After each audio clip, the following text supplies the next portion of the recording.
people that are seeking, right? They decided they want to learn more about Islam. They're not really fitting in the masjid environment. The halaqah is too intense for them. They're going to find answers where? Online. Let me tell you the challenge with online. And this is after meeting with several scholars, even government agencies around the world. There's a problem. The problem is online, you can end up finding something very good, or you can end up finding something extremely problematic. And extremism in religion sells. Hindu extremism is very good sales. Christian extremism, good sales. Islam-based extremism, really good sales. So what happens online with extreme groups, extremist groups, for example, groups that wanted to have young people join ISIS, for example, around the world. They actually developed a media strategy.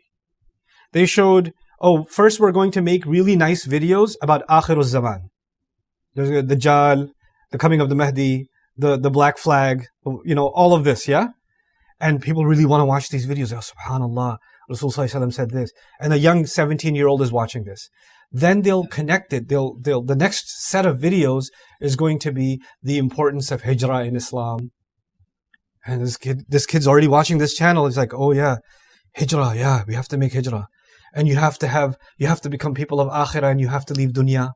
And then your family is a fitna for you. And so they'll have these videos. And the first one was really small and interesting. And the next one makes you a little bit more extreme. Next one, a little bit more extreme. Next one, a little bit more extreme. Until they've successfully brainwashed after 5-6 videos, it is fard on you to pack your bags, get your passport, and make hijrah. And there's a trend. This is called a funnel. In marketing, they call this a funnel. So people that are looking for Islam online, they're looking for innocent reasons.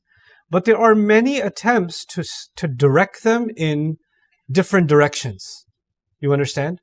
And depending on the algorithm, if people have done their good work in marketing and building their algorithm, they can take them in any multitude of directions. I just gave you an example of violent extremism, but this could be somebody wants them to head towards one group or one jama'ah or one cult or one whatever. They can push them in that direction, right?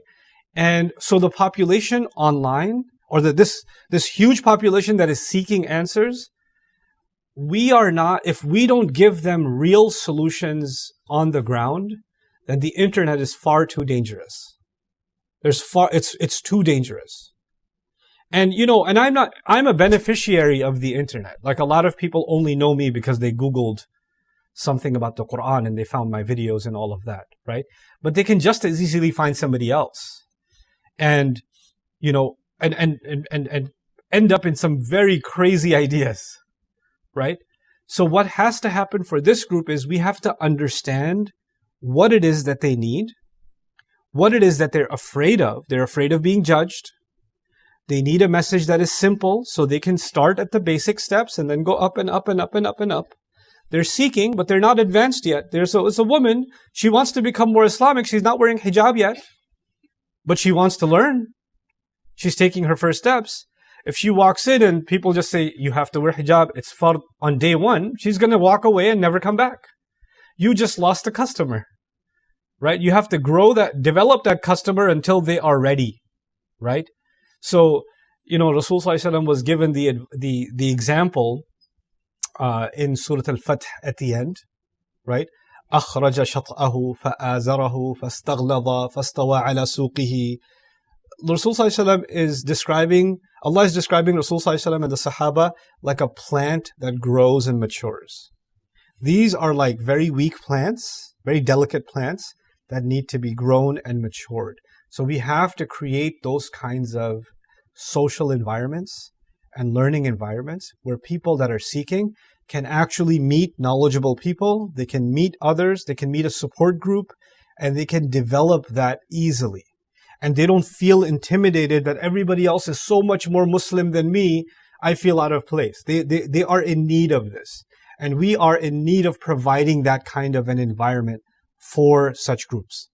Even if we cannot do this inside of the masjid or inside of the Islamic university, maybe we can do this at a cafeteria. Maybe we can do this in the university lounge. Maybe we can use this in open, safe spaces, public spaces. But those kinds of spaces need to be created and encouraged so that those people can also have a chance.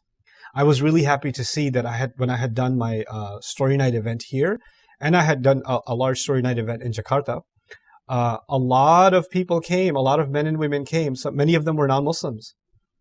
And many of them were not observing hijab and all of that. And I was happy to see them. Some people saw that and said, Astaghfirullah, women are not wearing hijab. And I was like, Alhamdulillah, those women that are even not wearing hijab are here.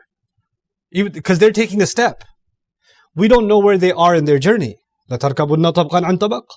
So this is a solution that is needed, because if we don't provide that solution, the internet will provide its own alternatives. So it's a very dangerous track to go down.